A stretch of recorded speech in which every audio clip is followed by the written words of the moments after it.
Добар ден. Јас сум Илина Јовановска и сум 6-то одделение. Учам училиштето Климент Охридски.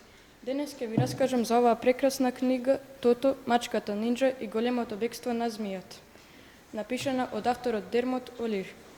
Дермот Олири е многу познат автор, кој што има напишано многу книги за авантурите на мачката Тото.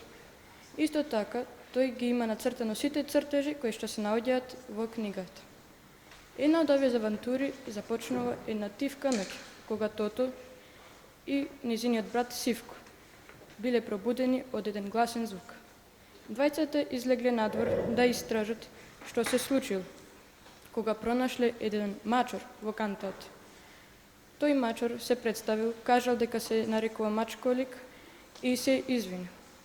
Тото и Сивко се италијански мачки кои што неодамна се преселиле во Лондон.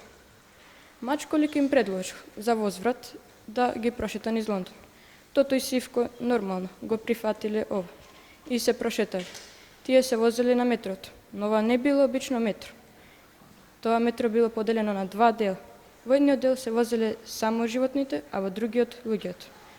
Мачколик, Тото и Сивко се возеле во делот за животни.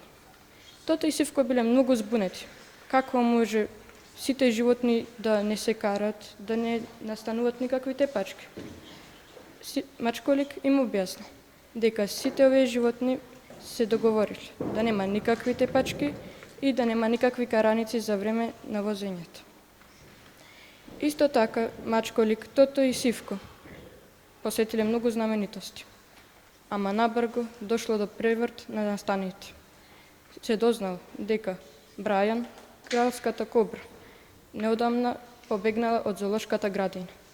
Бидејќи ова представувало многу голема опасност за сите животни во градот, Мачколик, Тото и Сивко решиле да го преземат овој проблем во своји раце.